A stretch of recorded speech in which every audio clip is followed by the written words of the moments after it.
Hello students, आइए start करते हैं बिज़नेस स्टडीज़ 11th क्लास की।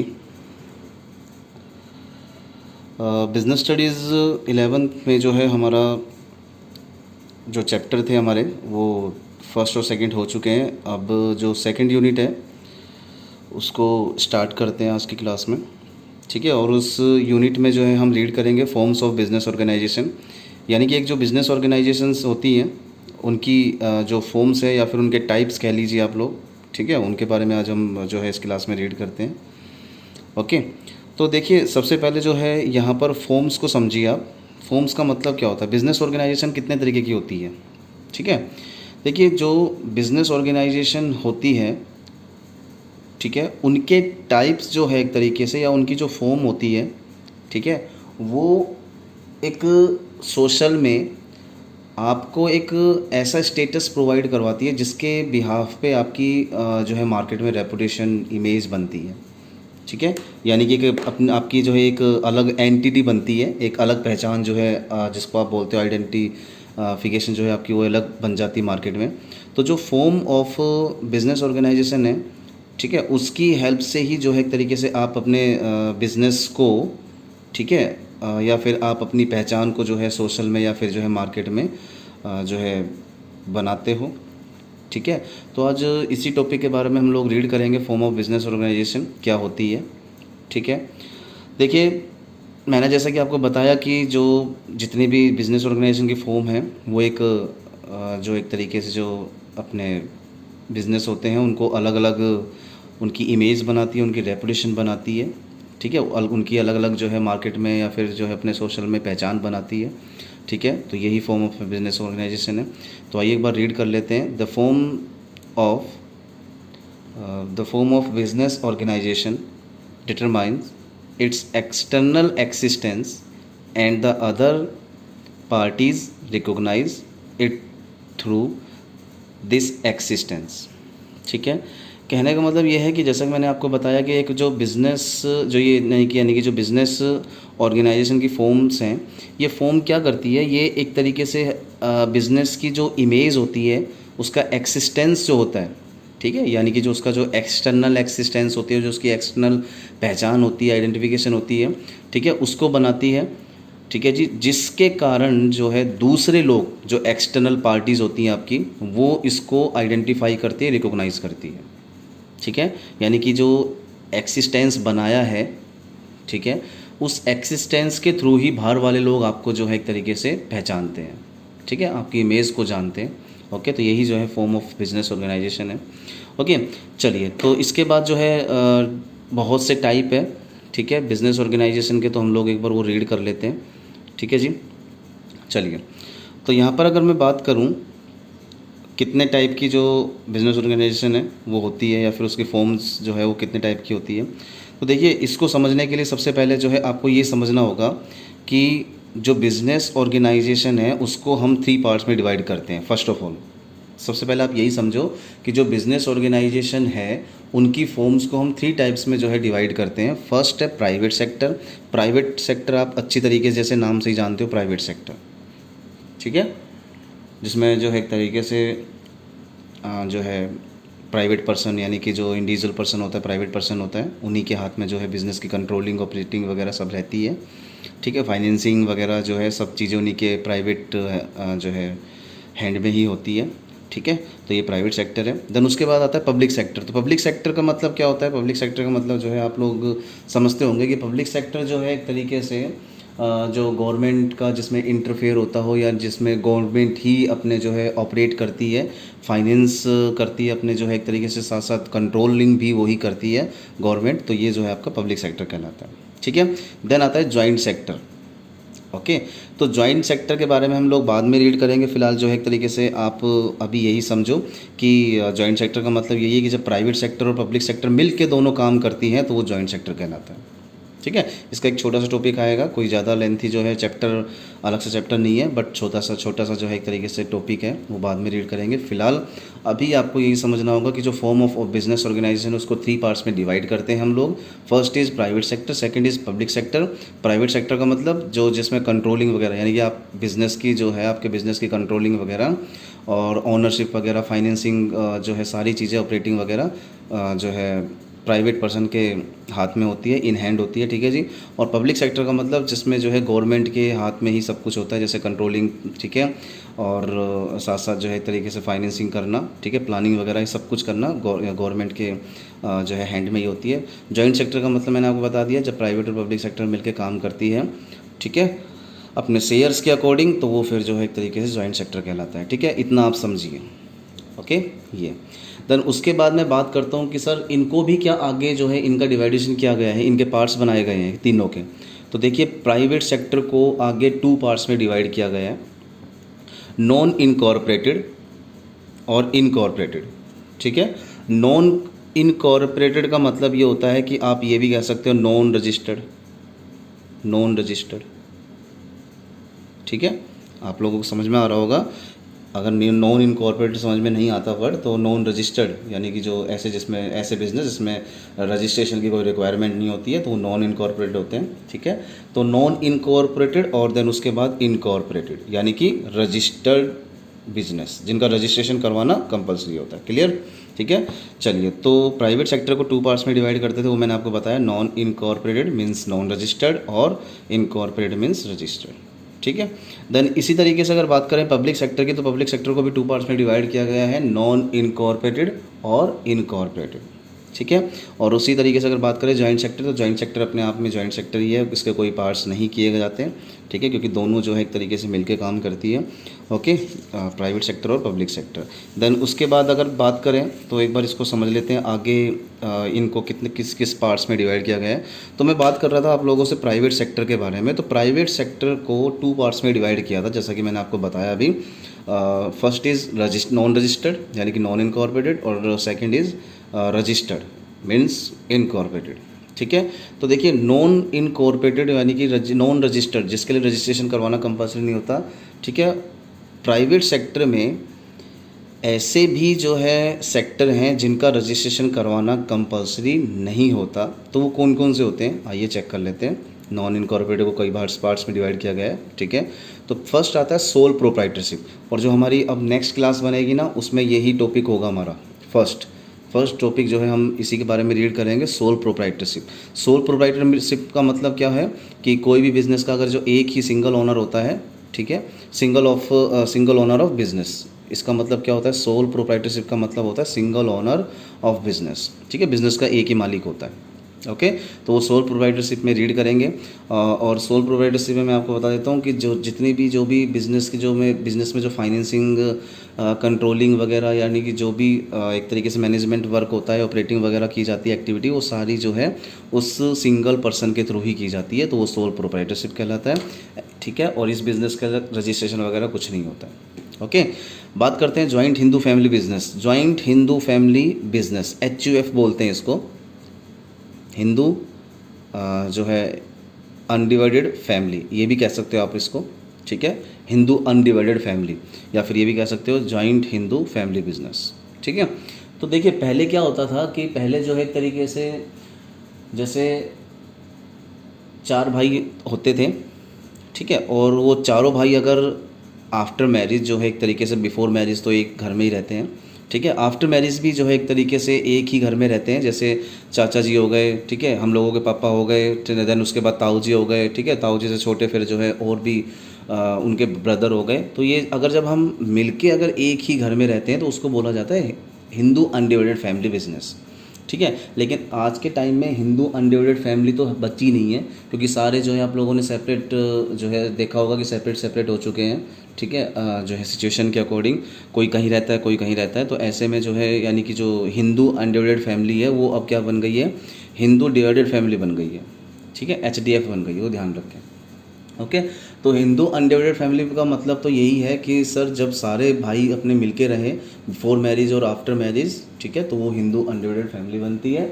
और अगर मैं बात करता हूँ जॉइंट हिंदू फैमिली बिजनेस की, तो देखिए क्या होता है जॉइंट हिंदू फैमिली बिजनेस में कि जो घर का जो सबसे बड़ा है ना, जो सबसे बड़ा मेंबर होता है वो ही बिजनेस का ओनर होता है, जिसको आप कर्ता कहोगे। इसका एक अलग सेपरेट लेसन है, वो मैं रीड करवाऊँगा, ठीक है। फिलहाल आप यही समझिए कि जो बिज़नेस हिंदू अनडिवाइडेड फैमिली के थ्रू चलाया जाता है उसको जॉइंट हिंदू फैमिली बिजनेस कहा जाता है। और इस बिज़नेस में जो फैमिली का सबसे बड़ा मेंबर होता है, ठीक है ना, जो सबसे बड़ा मेंबर होता है उस मेंबर को जो है उस बिज़नेस का ओनर बनाया जाता है। देन वो ही बिज़नेस में जो है एक तरीके से डिसीजन वगैरह सब कुछ जो एक्टिविटी वगैरह कंट्रोलिंग वगैरह वो ही करता है। ओके, ठीक है, तो ये हिंदू अनडिवाइडेड फैमिली बिजनेस है, ठीक है जी। देन उसके बाद अच्छा इसके जो है एक तरीके से इसके भी रजिस्ट्रेशन नहीं किया जाता, ठीक है, ये बात ध्यान रखें। ओके, एक अपना हिंदू लॉ है, उस लॉ के अकॉर्डिंग जो है इस बिज़नेस की जो है एक तरीके से स्टोरेज यानी कि एस्टेब्लिशमेंट होती है, ठीक है, हिंदू लॉ के अकॉर्डिंग, तो बाद में रीड करेंगे, ठीक है, डिस्क्रिप्शन में जो है। उसके बाद बात करते हैं पार्टनरशिप। तो पार्टनरशिप तो आप समझते होंगे, ठीक है। पहली जो हमारी नॉन इनकॉर्पोरेटेड जो प्राइवेट सेक्टर थी उसमें सबसे फर्स्ट आया था हमारा सोल प्रोप्राइटरशिप, मतलब single owner of the business, ठीक है, एक ही बिजनेस का यानी कि बिजनेस का एक ही मालिक। लेकिन अगर एक ही बिजनेस के दो यानी कि दो से ज़्यादा 2% और मोर देन 2% जो है एक तरीके से जब बिज़नेस को रन करते हैं, कैरी ऑन करते हैं, तो वो आपकी पार्टनरशिप कहलाती है, ठीक है। तो पार्टनरशिप का मतलब आप समझ जाना कि 2 और मोर देन 2% किसी पर्टिकुलर एग्रीमेंट के साथ जो है किसी पर्टिकुलर बिज़नेस को करते हैं, ठीक है, उनके लिए तैयार होते हैं, तो वो पार्टनरशिप कहलाती है, ठीक है। और पार्टनरशिप का रजिस्ट्रेशन भी कोई कंपलसरी नहीं होता है, ठीक है। वैसे रजिस्ट्रेशन किया जाता है बट इसका करवाना जो है आपके ऊपर है, डिपेंड करता है कि आप करवाओ या ना करवाओ, ठीक है, बट कोई बाउंडेशन या फिर कोई कंपलसरी नहीं है इसका रजिस्ट्रेशन करवाना। देन उसके बाद आता है जॉइंट वेंचर, ठीक है। तो जॉइंट वेंचर का मतलब जो है एक तरीके से क्या होता है मैं आपको बता देता हूँ। जॉइंट वेंचर का मतलब ये होता है कि किसी भी एक पर्टिकुलर टास्क होता है, ठीक है, एक पर्टिकुलर टास्क होता है, जिस पर्टिकुलर टास्क को करने के लिए 2 और मोर देन 2 मेंबर्स इकट्ठे होते हैं। देन उसके बाद जो है उस टास्क को करते हैं। देन उसके बाद जो है वो अपना जो उन्होंने छोटा सा बिज़नेस सेटअप किया था उस टास्क को करने के लिए वो बिज़नेस क्लोज कर देते हैं, तो वो जॉइंट वेंचर होता है, ठीक है। पार्टनरशिप एक अलग चीज़ है, हालांकि इसमें भी 2 और मोर देन 2 होते हैं और जॉइंट वेंचर में मोर देन 2% होते हैं, ठीक है। लेकिन ये दोनों जो ऑर्गेनाइजेशन है वो अलग अलग होती है, ठीक है। और पार्टनरशिप जो है बिल्कुल डिफरेंट है। तो जॉइंट वेंचर का मतलब अलग होता है, पार्टनरशिप का मतलब अलग होता है, ठीक है जी। तो जॉइंट वेंचर का मतलब क्या है कि जॉइंट वेंचर का मतलब जो है तरीके से किसी भी पर्टिकुलर टास्क को, है ना, किसी भी पर्टिकुलर टास्क को करने के लिए जब 2 और मोर देन 2 मेंबर्स जो है इकट्ठे होते हैं, ठीक है। देन उसके बाद उस टास्क को कंप्लीट किया जाता है, तो वो उनकी जो जॉइंट वेंचरशिप होती है वो ख़त्म हो जाती है, ठीक है। तो वही जॉइंट वेंचर कहलाता है, ठीक है। यार एक जो है आप जो है बिल्डिंग कंस्ट्रक्शन का जब कोई कॉन्ट्रैक्ट लेते हो तो कॉन्ट्रैक्ट आपका क्या कहलाता है, जॉइंट वेंचर ही कहलाता है। अगर वो कॉन्ट्रैक्ट जो है एक बंदे ने लिया है तो वो जॉइंट वेंचर नहीं कहलाएगा, लेकिन अगर वो एक बंदे से ज़्यादा, ठीक है, मोर देन 2% या 2% ने जो है एक तरीके से कॉन्ट्रैक्ट लिया है बिल्डिंग को कंस्ट्रक्शन के लिए या फ्लाईओवर कंस्ट्रक्शन के लिए, तो वो आपका जॉइंट वेंचर कहलाता है, ओके, ठीक है। उस टास्क को कंप्लीट करने के बाद जो है वो सब अलग अलग हो जाते हैं, ठीक है। तो ये प्राइवेट सेक्टर था जो कि नॉन इनकॉर्पोरेटेड में था। अब मैं बात करता हूँ ऐसे प्राइवेट सेक्टर में ऐसे सेक्टर की जिसका रजिस्ट्रेशन करवाना कंपलसरी होता है, ठीक है। फर्स्ट आता है हमारा कोऑपरेटिव सोसाइटीज़, ठीक है। तो यार कोऑपरेटिव सोसाइटीज़ का मतलब क्या होता है? देखिए ये सोसाइटी जो है ना जो है अपने जो वेलफेयर, ठीक है, जो सोशल वेलफेयर होता है उसके लिए एस्टेब्लिश की जाती है, ठीक है। और इसके कुछ मेंबर्स होते हैं, ठीक है, और वो अपने मेंबर्स की ही जो है एक तरीके से उनकी प्रोटेक्शन या फिर उनकी हेल्प करती है, ठीक है। जो पुअर पीपल होते हैं वो मिलके जो है एक तरीके से सभी मिलके जो है कोऑपरेटिव सोसाइटीज़ बनाते हैं, ठीक है। और उस कोऑपरेटिव सोसाइटीज़ में जो है अपना कुछ थोड़ा बहुत कंट्रीब्यूशन करते हैं। देन कंट्रीब्यूशन के अकॉर्डिंग जो है उनको जो वोटिंग राइट होता है वो दिया जाता है। फिलहाल यार आप सिर्फ यही समझिए कि जो कोऑपरेटिव सोसाइटीज़ होती है ये सोशल वेलफेयर के लिए बनाई जाती है, ठीक है। ये चैप्टर है अलग, ठीक है, बाद में जो है डिटेल से रीड करेंगे इसकी। फिलहाल ज़्यादा ना समझो इस चीज़ के बारे में। फिलहाल कोऑपरेटिव सोसाइटीज़ आप यही समझो कि ये सोशल वेलफेयर के लिए बनाई जाती है और एक वॉलंटरी एसोसिएशन होती है, ओके। अपनी इच्छा से ही जो है इसमें एंट्री करते हो, ठीक है, ये बात ध्यान रखना, ओके। और कभी भी इसकी मेंबरशिप को आप लोग छोड़ सकते हो, ठीक है। देन आता है कंपनी के बारे में यार सब जानते होंगे, जॉइंट स्टॉक कंपनी के बारे में, ठीक है, ठीक है। अच्छा, इसका रजिस्ट्रेशन करवाना कंपलसरी होता है। इनकॉर्पोरेटेड का मतलब रजिस्ट्रेशन कंपलसरी, ठीक है। तो कोऑपरेटिव सोसाइटीज़ का रजिस्ट्रेशन एक्ट बना हुआ है, उसके अकॉर्डिंग जो इसका रजिस्ट्रेशन करवाया जाता है। देन इसके बाद आता है कंपनी का भी एक्ट बना हुआ है, ठीक है, जिसके अकॉर्डिंग जो है रजिस्ट्रेशन करवाना पड़ता है, ध्यान रखें, ठीक है। इसलिए इनको जो है रजिस्टर्ड प्राइवेट सेक्टर में रखे गए हैं इनको दोनों को, ठीक है। तो कंपनी का मतलब क्या होता है, ये भी एक तरीके से जो है ग्रुप ऑफ पर्सन होता है। जॉइंट स्टॉक कंपनी जो है एक तरीके से, यानी कंपनी जो है ग्रुप ऑफ पर्सन होती है, ठीक है, जो कि एक तरीके से अपने टास्क को करती रहती है, ठीक है, ये ध्यान रखना। तो फिलहाल कंपनी का भी चैप्टर है, ठीक है, वो भी बाद में रीड करेंगे हम लोग। फिलहाल एक छोटा सा मैं डिफरेंस ये और बता देता हूँ कि जो इनकॉर्पोरेटेड यानी कि जो रजिस्टर्ड और नॉन रजिस्टर्ड में बात है डिफरेंस की, वो बताता हूँ मैं आपको। देखिए, यहाँ तो जो है एक तरीके से रजिस्ट्रेशन की ज़रूरत नहीं होती है, कोई कंपलसरी नहीं होता है, बट यहाँ रजिस्ट्रेशन करवाना अपने बिज़नेस का कंपलसरी होता है, ठीक है, ध्यान रखना। और दूसरी बात ये कि इसमें जो है एक तरीके से जो बिज़नेस की जो एंटिटी होती है, ठीक है, वो सेपरेट नहीं होती है। सेपरेट का मतलब क्या होता है? सेपरेट एंटिटी का मतलब क्या होता है कि जो बिज़नेस होता है और जो उसका ओनर होता है, ठीक है, उन दोनों को एक मानना, ठीक है, उन दोनों को एक मानना अलग चीज़ है और उन दोनों को सेपरेट मानना एक अलग चीज़ है, ठीक है। आगे बात समझ में। तो जो रजिस्टर्ड जो नॉन रजिस्टर्ड हमारा जो प्राइवेट सेक्टर है, उसमें जो बिज़नेस की एंटिटी होती है वो सेपरेट नहीं होती है, ठीक है। या फिर मैं एक एग्जांपल के थ्रू समझा देता हूँ। ये जो ऑर्गेनाइजेशन होती है ना, ये वाली, ये ऑर्गेनाइजेशन ऐसी ऑर्गेनाइजेशन है जिसमें अगर इनके ओनर की डेथ हो जाती है तो वो ऑर्गेनाइजेशन वहीं पे बंद हो जाती है, ठीक है। तो आपको समझ में आ गया होगा सेपरेट एंटिटी का मतलब, ठीक है। तो इसमें सेपरेट एंटिटी नहीं होती है, ध्यान रखना, सेपरेट एंटिटी नहीं होती है इसमें। सेपरेट एंटिटी ना होने का मतलब, नॉन सेपरेट एंटिटी का मतलब क्या होना कि ओनर ख़त्म तो बिज़नेस भी ख़त्म। और यहाँ पर जो है एक तरीके से सेपरेट एंटिटी होती है, यानी कि बिज़नेस चलता रहता है, ठीक है। आगे बात समझ में, चाहे उसके मेंबर्स बिज़नेस को छोड़ दें या फिर जो है नए मेंबर आ जाए, चलता ही रहता है ये बिज़नेस, ठीक है। ओके, तो ये प्राइवेट सेक्टर में जो है आपके फॉरवर्डिंग थी जो मैंने आपको बता दी। देन उसके बाद बात करते हैं दूसरे सेक्टर की, ठीक है, फॉर्म ऑफ बिजनेस ऑर्गेनाइजेशन के दूसरे सेक्टर की। तो वो पब्लिक सेक्टर है। पब्लिक सेक्टर को भी प्राइवेट सेक्टर की तरह टू पार्ट्स में डिवाइड किया गया है, नॉन इनकॉर्पोरेटेड और इनकॉर्पोरेटेड, ठीक है। तो पब्लिक सेक्टर में जो जिसका रजिस्ट्रेशन करवाना कंपलसरी नहीं होता, कोई रजिस्ट्रेशन नहीं होता जिसका, वो है हमारी नॉन इनकॉर्पोरेटेड, ठीक है। जैसे कि डिपार्टमेंटल अंडरटेकिंग। डिपार्टमेंटल अंडरटेकिंग का मतलब क्या होता है? जो इस ऑर्गेनाइजेशन, ये एक तरीके की ऑर्गेनाइजेशन जो होती है, इसमें सारा जो इंटरफेयर किया जाता है, कंट्रोलिंग, प्लानिंग, फाइनेंसिंग वगैरह, मैनेजिंग वगैरह, वो सारी को जो है गवर्नमेंट के थ्रू ही की जाती है, ठीक है। जैसे आप ले लो एक अपना जो है जो ये अपना रेलवे डिपार्टमेंट है, ठीक है, ये ले लीजिए, ये आपका डिपार्टमेंटल अंडरटेकिंग में आता है, ठीक है जी। और अपना जो स्टाफ सिलेक्शन कमीशनर होता है वो भी आपका जो है इसी में आता है, ठीक है, डिपार्टमेंटल अंडरटेकिंग में। ये गवर्नमेंट के ही जो है एक तरीके से डिपार्टमेंट होते हैं जिसमें गवर्नमेंट अपना कंट्रोल, प्लानिंग वगैरह और सब कुछ ऑपरेटिंग या मैनेजिंग वगैरह वो गवर्नमेंट ही करती है, ठीक है। तो गवर्नमेंट को जो है किस तरीके के रजिस्ट्रेशन की ज़रूरत होती है? किसी भी तरीके के रजिस्ट्रेशन की ज़रूरत नहीं होती है, इसलिए ये नॉन इनकॉर्पोरेटेड में आता है, ठीक है, डिपार्टमेंटल अंडरटेकिंग। दैन उसके बाद आता है इनकॉर्पोरेटेड, यानी कि जिसके रजिस्ट्रेशन करवाना कंपलसरी होता है। तो पब्लिक कॉर्पोरेशन, ठीक है। दूसरा आता है गवर्नमेंट कंपनी, ओके। ऐसी कंपनी जो गवर्नमेंट की ये कंपनी है उसका रजिस्ट्रेशन करवाना कंपलसरी होता है। और ऐसा जो कॉरपोरेशन, जो पब्लिक कॉरपोरेशन है, उसका रजिस्ट्रेशन भी करवाना कंपलसरी होता है, ठीक है। जैसे आपने LIC का नाम सुना होगा ना, LIC, ठीक है। और भी कई ऑर्गेनाइजेशन ऐसी हैं जो एक तरीके से UTI वगैरह हो गया, तो ये ऐसी ऑर्गेनाइजेशन है जो कि पब्लिक कॉरपोरेशन या फिर स्टैट्यूटरी कॉरपोरेशन कहलाती है, ठीक है।